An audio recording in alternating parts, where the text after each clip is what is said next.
arquitectura está siempre, y eso nadie le hace caso porque es casi como respirar. Esa es la función de la arquitectura, cobijarlo al hombre en toda su vida, cobijar la vida del hombre. No es la arquitectura en sí, la arquitectura lo que hace es cobijar la vida urbana, que la vida urbana se produce por un encuentro social en realidad y comercial. Pero sin arquitectura habría ciudades. Fuera de toda la conversación que se puede hacer, la función de la arquitectura es esa es la misión, diría yo, de la arquitectura, más que la función.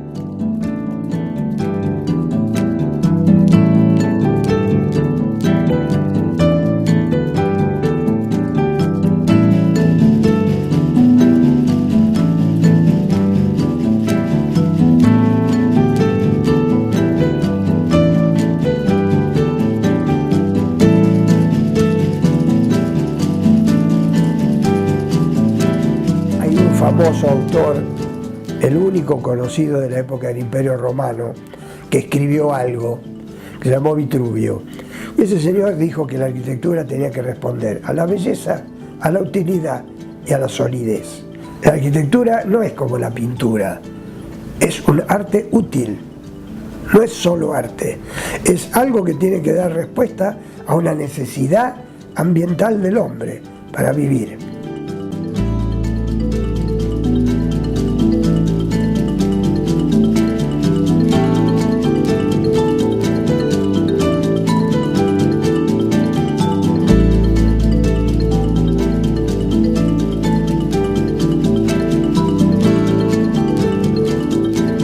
Todo enfoque que hacemos en la disciplina de la historia, avanzamos hacia el conocimiento de lo nuestro. En ese conocimiento, en nuestro equipo de trabajo, hemos indagado sobre toda la creación de la Facultad de Arquitectura, especialmente en este momento que la facultad ha cumplido los 60 años en el mes de mayo. Pero para conocer la facultad es necesario ir un poquito más atrás, porque en realidad la facultad no empezó como una institución con esta jerarquía de Facultad de Arquitectura, sino que empezó como una escuela. En el año 39, el arquitecto Cabaña y el arquitecto Moyano Navarro propulsaron la creación de la Escuela de Arquitectura y empezó a incorporarse un nuevo modo de enseñar la arquitectura que en definitiva se transformó y se modificó, se ayornó de alguna manera a lo que era en ese momento la vanguardia, el movimiento moderno, con la llegada de dos jóvenes arquitectos de Buenos Aires, el arquitecto Sacriste y el arquitecto Camino. Gran parte de los docentes de esta facultad fueron alumnos de Sacriste, o sea que se fue transmitiendo de generación en generación ese amor a Sacriste y ese valor que además a nivel internacional, cuando uno habla de Tucumán, todo el mundo reconoce a Sacriste como un referente muy importante. La Escuela de Arquitectura duró hasta el año 45. Ese año, esa fecha es significativa no tan solo para la arquitectura, sino para la universidad en su conjunto. Empieza el rectorado de Horacio de Escole, y Horacio de Escole produce la gran revolución universitaria cuando va creando una enorme cantidad de institutos que van a enriquecer a esa universidad para siempre. Y en este nuevo paradigma de enseñanza se centraban en tres puntos fundamentales: investigar, proyectar y construir, pero una arquitectura que tuviese sentido para la ciudad. En el 45 se crea el Instituto de Arquitectura. Vivanco va a ser su director. Cuando César Pelli, que va a ser egresado de esos años del Instituto de Arquitectura, porque él egresa en el año 48, refiere a su formación en la Argentina, siempre hace referencias a Vivanco como el gran urbanista que marcó su destino. El arquitecto Vivanco es invitado a participar de los CIAM, de estos congresos internacionales de arquitectura moderna, junto con Ferrari Ardoy. Digamos, los dos son representantes en la Argentina, y cuando van a Inglaterra a este CIAM se conectan con los representantes italianos que también estaban en Inglaterra y lo invitan a viajar a Italia. Y allá contrató una serie de profesores que vinieron a incorporarse al plantel docente de esta facultad. Así llegó Enrico Tedeschi para enseñar historia de la arquitectura. Así llegó Chino Calcaprina, un eximio urbanista milanés.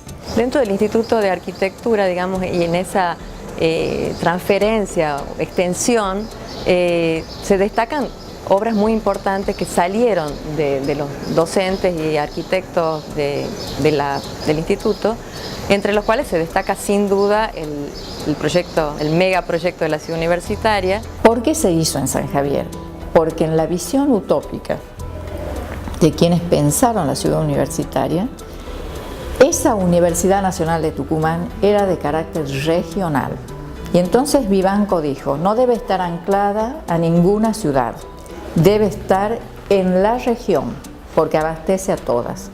Y entonces subió a la montaña, donde se compraron 18.000 hectáreas para alojar esa ciudad universitaria y su parque subsidiario. Cuando llegamos con mi mujer a dictar el primer curso, en el 59, lo que me habían dicho era que la universidad ofrecía un contrato, que en términos económicos estaba muy bien, y además una vivienda. Yo me imaginaba que la universidad tenía un barrio de viviendas. Yo me imaginaba un barrio de viviendas como cualquier barrio de viviendas que se puede imaginar cualquiera. Pero cuando el lugar fue Orcomolle no podía creerlo. Era la sensación de estar viviendo en el paraíso, con serpientes incluidas, que las había, y bueno, y tener una libertad muy grande para trabajar acá full time. Realmente era fantástico. La ciudad universitaria fue el primer proyecto de jerarquía, de peso y de decisión que tomó la Universidad Nacional de Tucumán para construir su propio hábitat. El proyecto de Ciudad Universitaria, Instituto de Arquitectura, funciona entre el 46 y el 52. Del 52 al 55, cuando se crea la Facultad de Arquitectura, hay una,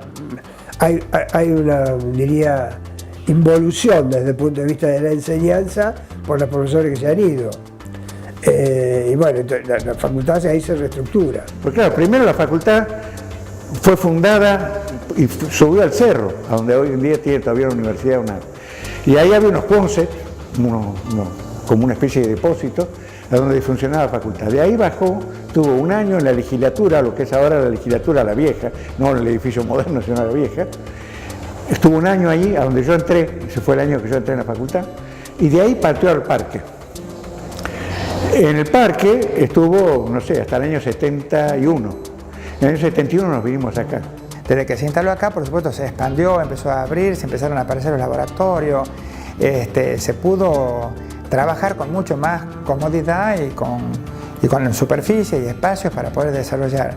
El proyecto de este conjunto estaba coordinado por el arquitecto Mitrovich, que trabajó estos monobloques y la relación entre ellos, este conjunto, era un complejo muy significativo. Se hizo durante el gobierno militar, un gobierno militar. Fue a medias una financiación por parte del periodo Ilia con el rector Birla y del periodo Onganía con el rector interventor ingeniero Paz.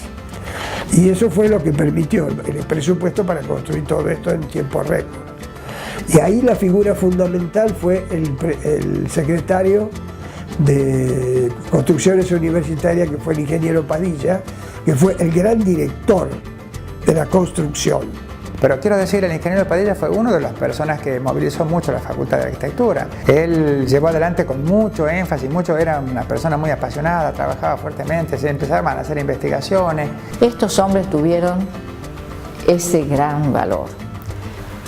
Saltaron por encima de la realidad cotidiana que muchas veces abruma, que muchas veces condiciona en exceso e impide soñar o establecer estrategias que vayan más allá del resolver el día a día.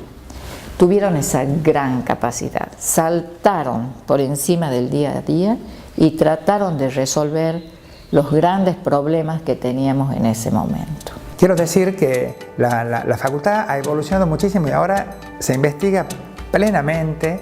Hay muchísimos frentes de trabajo en investigación, en desarrollo, en extensión al medio. Estamos trabajando mucho con las comunas y los municipios del interior y de provincias vecinas. Por ejemplo, una de las cosas que me interesa hablar ahora es que hace una semana hemos firmado un convenio entre la Facultad de Arquitectura y la comuna de Villa de Medina.